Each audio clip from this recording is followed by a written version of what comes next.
Good morning, everyone. So today we are here with Simin Fahandej, the UN representative for the Baha'i International Community.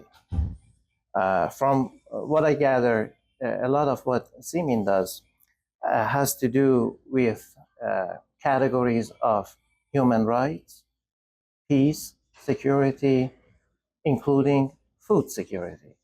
We are here to have a conversation with Simin and to ask her about the kinds of things that she does in the context of her service to the Baha'i faith and more broadly to humanity. Welcome, Simin, and Thank thanks you. for being with us. I would like to start by asking you to elaborate for our viewers of the kind of responsibilities that you're engaged with on a daily basis and when appropriate, relate that to the concept of peace. Thank you. First of all, thank you, dear Navid, for having me on your podcast, and hello to all the viewers. So the Baha'i International Community in general, of course, as you know, contributes to various discourses and discourse themes, both at the international and regional levels. The Baha'i International Community's offices in Geneva and New York represent the Baha'i faith to the United Nations, and so engage proactively in all the themes and the issues that are of concern to humanity, and in particular that are within the concerning themes of the United Nations.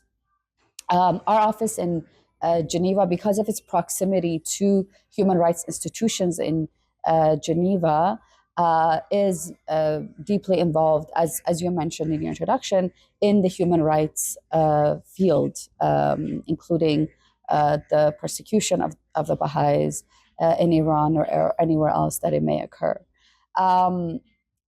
We also are involved in other discourse issues and other themes, such as freedom of religion or belief, migration, food security, public health, and other issues. Of course, the Baha'i International Community's offices, by their nature, are continuously involved on this theme of peace and building peace and working for a just, also governance system around the world. I think peace is a very broad and big topic, and within the United Nations itself, the way that the UN looks at it is to look at it within different areas. So you have, for example, peace and gender equality, peace and education, peace and health, and one of the areas the BIC tries to work on is to identify perhaps gaps that exist and identify what are the issues that maybe aren't covered.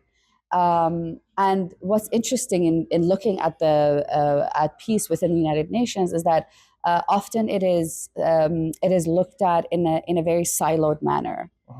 So peace itself, because it's a very big topic, and in a way humanity hasn't yet been able to address the root causes of conflict. It often tries to address peace in a way that, as you call it, in a band-aid solution. And so we try to look at the root causes of conflict, and what are the what are the root causes that don't allow humanity to actually achieve peace. And I think one of these is the assumptions and the assumptions that we have about human nature.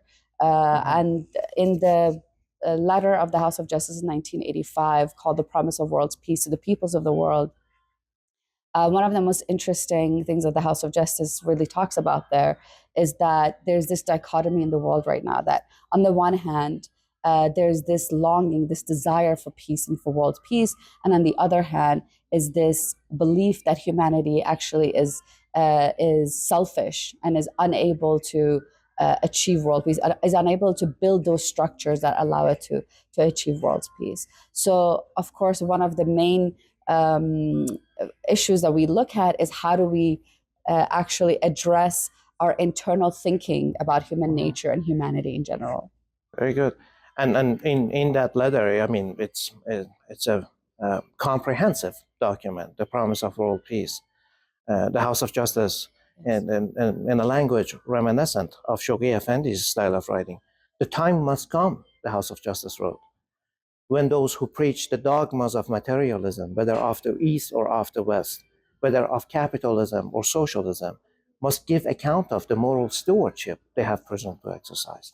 So in that kind of a language, and then moving on to write about peace. You also mentioned that you look at peace, or the broader international community is currently looking at peace from different subsets or angles. For example, peace and women, peace and food security, and so forth.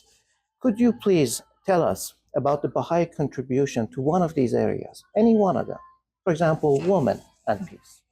Yes, of course, the theme of gender equality has been one of the central themes of the work of the Baha'i International Community for decades now. And inspired by the teachings and the writings, the Baha'i International Community, of course, looks into the writings and teachings and tries to address the issue from a thematic and discourse perspective. When it comes to gender equality, of course, it's both a simple discourse, but also a very complex one, because it's simple because essentially, I mean, we know that man and woman are equal.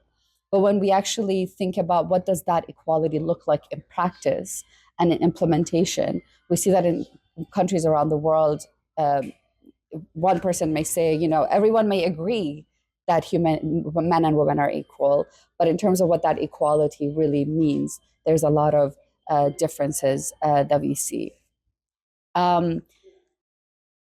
We see that one of the ways that humanity has tried to address this problem is by increasing, for example, the percentage of women that are in parliament, the percentage of women that are in the workforce. And of course, that is commendable, but that in itself, we don't believe alone can actually address the problem of gender equality. I think one thing that we have in common in many of the discourses is that addressing the problem really goes back to how we look at the problem to begin with. What are the frameworks that we are using in actually examining that problem?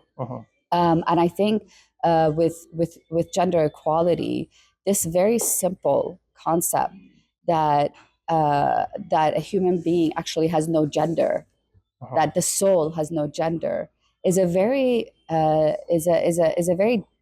simple but also deep belief that the Baha'i community has, which in itself can be discussed really for hours. And so, you know, the Baha'i community and the Baha'i International Community really tries to address many of these issues by actually questioning some of these assumptions on which many of the frameworks of today's society are based. It's very good. Thank you for that thorough explanation, Simin.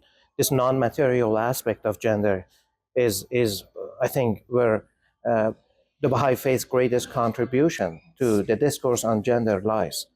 I wanted to thank you for joining us today and sharing your thoughts. It was wonderful to have you here. Thank you. Thank you so much, Nabi.